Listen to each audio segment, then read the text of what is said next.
Bapak Ibu, Saudara yang dikasihi oleh Tuhan, senang bisa menjumpai Bapak Ibu melalui renungan pagi.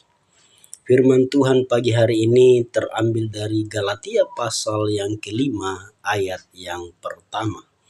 Firman Tuhan berbunyi demikian, supaya kita sungguh-sungguh merdeka, Kristus telah memerdekakan kita.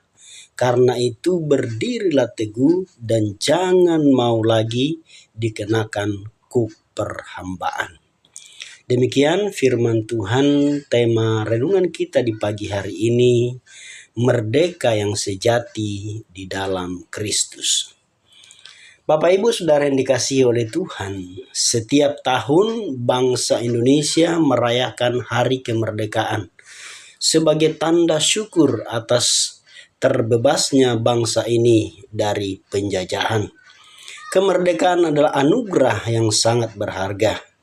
Namun sebagai orang percaya, kita perlu juga memahami bahwa ada kemerdekaan yang lebih besar daripada kemerdekaan secara fisik atau politik, yaitu kemerdekaan yang diberikan oleh Yesus Kristus.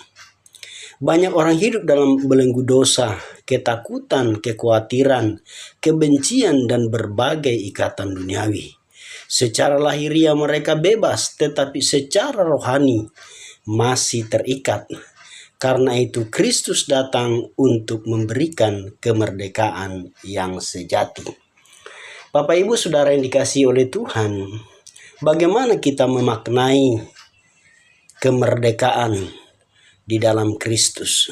Yang pertama, Kristus memerdekakan kita dari perbudakan dosa. Dosa membuat manusia jauh dari Allah dan kehilangan damai sejahtera. Melalui kematian dan kebangkitannya, Yesus membebaskan kita dari kuasa dosa. Yohanes pasal 8 ayat 36 berkata, jadi apabila anak itu memerdekakan kamu, kamu pun benar-benar merdeka. Kemerdekaan sejati bukan berarti bebas melakukan apa saja, melainkan bebas dari kuasa dosa untuk hidup sesuai kehendak Allah. Yang kedua, kemerdekaan dipakai untuk melayani Tuhan dan sesama. Rasul Paulus mengingatkan bahwa kemerdekaan bukan alasan untuk hidup menurut keinginan daging. Galatia 5 ayat 13 berkata, saudara-saudara, memang kamu telah dipanggil untuk merdeka, tetapi janganlah kamu mempergunakan kemerdekaan itu sebagai kesempatan untuk kehidupan dalam dosa, melainkan layanilah seorang akan yang lain oleh kasih. Orang yang telah dimerdekakan Kristus akan menggunakan hidupnya untuk menjadi berkat bagi orang lain, melayani dengan kasih, dan memuliakan Tuhan. Yang ketiga, mengisi kemerdekaan dengan tanggung jawab.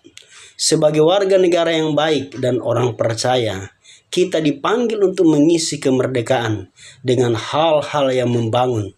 Kita dapat menunjukkan rasa syukur melalui hidup yang jujur, bekerja dengan sungguh-sungguh, menjaga persatuan, serta menjadi terang dan garam di tengah masyarakat. Kemerdekaan adalah kesempatan untuk melakukan yang benar dan menghasilkan buah-buah kebenaran bagi kemuliaan Tuhan.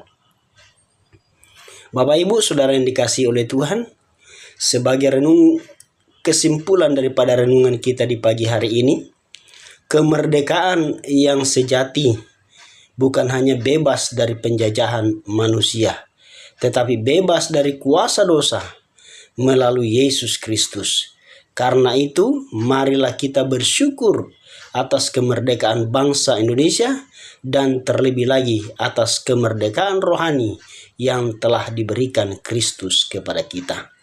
Gunakanlah kemerdekaan itu untuk hidup dalam kebenaran, melayani sesama dengan kasih, dan memuliakan Tuhan dalam setiap aspek kehidupan kita. Demikian renungan firman Tuhan di pagi hari ini, kiranya memberkati kita.